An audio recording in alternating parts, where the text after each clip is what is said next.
সকাল সকাল শাক নিয়ে চলে আসলাম আপনাদের মাঝে। আজকে শাক বাতি আমাদের চলবে। হ্যালো এভরিওয়ান, আসসালামু আলাইকুম। কেমন আছেন সবাই? আশা করি আল্লাহর রহমতে ভালো আছেন, সুস্থ আছেন। তো হরেক রকমের শাক নিয়ে আসলো আপনাদের ভাইয়া বাজার থেকে, আর সাথে মেয়ের জন্য কিছু ফুচকাও নিয়ে আসলো। মেয়ের আবার অনেক প্রিয় ফুচকা, তো ওর জন্য বাজার থেকে ফুচকা নিয়ে আসলো, আর সেটাই মেয়েকে দিচ্ছি। মেয়ে বলতেছে যে আম্মু তুমিও দুইটা খেয়ে নাও। তো আমি বললাম যে না, আমি একটু রান্নাটা আগে চাপিয়ে দিই। তো এই তো তারপরে আমি রান্নাঘরে চলে আসলাম, আর এই যে কই মাছ ভাজতেছি, তারপরে শাক টাক যা নিয়ে আসছি এগুলো দেখবো যে কি করা যায়, কি রান্না করা যায়।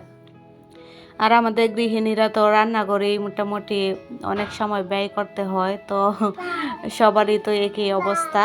আর এদিক দিয়ে আমি কই মাছ ভাজি করলাম, তারপরে এই যে মাছ বোনা করলাম, একটু কষা কষা করে মাছটা বোনা করে নিলাম, তারপর ভাজি করে নিলাম। তো এগুলা দিয়ে আজকে চলবে।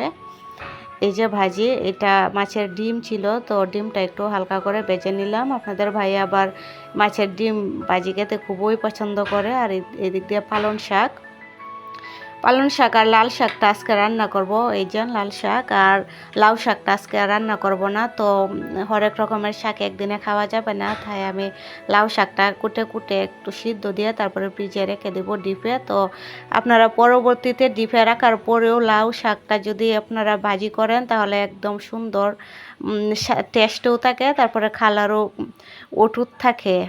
আর এদিক দিয়ে এই যে দেখেন, আমার মন চাচ্ছিল এই শীতের মধ্যে আইসক্রিম খাওয়ার জন্য। তো আপনাদের ভাইয়াকে বললাম, আপনাদের ভাইয়াও তারপরে নিয়ে আসছে। আর আমার মেয়ে দেখে হাসতেছে, বলতেছে জাম্মু এই শীতে কেন তুমি আইসক্রিম খাবা? এই তো তারপরেও আইসক্রিম খাওয়ার লোভ সামলাতে পারি না, আইসক্রিম লাভার আমরা।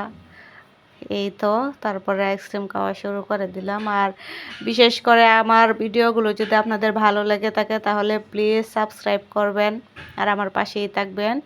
আর এদিক দিয়ে আপনাদের ভাইয়ার মন চাচ্ছে যে চাউল ভাজা খাবে, তো আমি আবার চাউল ভাজতে পারি না। তো খালাকে বললাম যে খালা একটু আপনি চালটা ভেজে দেন। তো খালা আবার সুন্দর করে একদম এই যে চালটা ভেজে দিচ্ছে। উনি আবার কি প্রসেস করে সুন্দর করে একদম একই রকমভাবে পুড়তেছে, চালগুলো খুব সুন্দর করে ভাজতেছে। আর আমি এগুলো ভাজতে পারি না, তাই কালাকে দিয়ে ভাজিয়ে নিলাম। তারপরে আমরা বিকাল দিক দিয়ে একটু বের হলাম, বাহিরে আসলাম।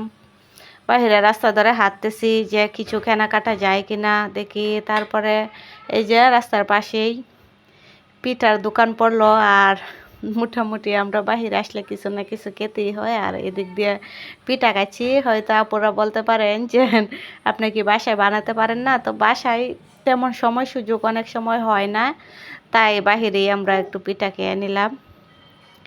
আর এদিক দিয়ে দেখতেছি ছেলের জন্য কিছু নেওয়া যায় কিনা, আর মেয়ের জন্য। তো এই তো দেখা দেখি চলছে আমাদের।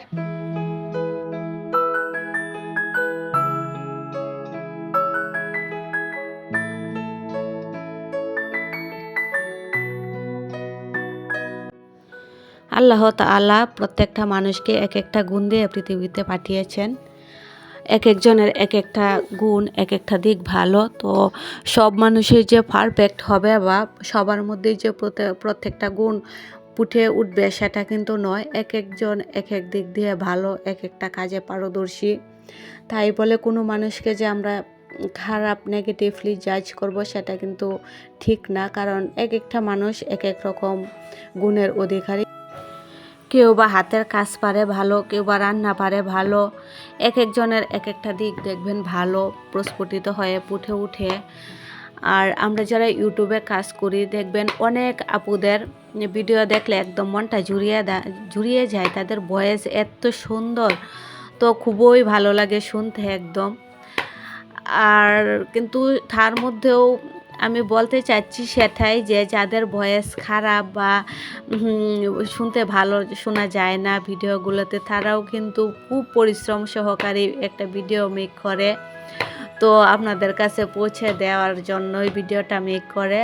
হয়তো আল্লাহ তাআলা ওনাদেরকে বা আমাদেরকে সেই গুণটা দেয় নাই যে ভয়েস অন্য আপুদের মতো একটু সুন্দর মধুময় করে বলার, কিন্তু আমরাও চেষ্টা করি আপনাদেরকে ভালো কিছু উপহার দেওয়ার। তো আপনারা আমাদের সাথেই থাকবেন, তাহলে আমরা আরও উৎসাহ পাবো। আর এই তো বাজারঘাট করে নিয়ে আসলাম, কিছু কেনাকাটা করে ফুটপাত থেকে। রাস্তায় হাঁটতেছি তো যা চোখের সামনে পড়লো প্রয়োজনীয় জিনিস, সেগুলাই আমরা আজকে নিয়ে আসলাম। আর এই যে বিস্কিট নিয়ে আসলাম, রমা বিস্কিট। তো ওইটা আমার মেয়ের খুবই পছন্দের একটা বিস্কিট, তো সে খুবই পছন্দ করে, আর আমিও খেয়ে দেখেছি। আলহামদুলিল্লাহ বিস্কিটটার টেস্ট খুবই ভালো। আর তারপরে যে সাথে কাচ্চি নিয়ে আসলো আপনাদের ভাইয়া, বলতেছে যে এখন আর গিয়ে বাসায় রান্না চাপানোর প্রয়োজন নেই, তো আমি কাচ্চি নিয়ে যাই। আর এই যে দেখেন আমাদের জন্য কাচ্চি নিয়ে আসছে সবার জন্যই। এই তো আমরা এখন খাওয়া দাওয়া করব, তারপরে আপনাদের মাঝখান থেকে আজকের মতো বিদায় নিয়ে যাব। সবাই ভালো থাকেন, সুস্থ থাকেন। আল্লাহ হাফেজ, আসসালামু আলাইকুম।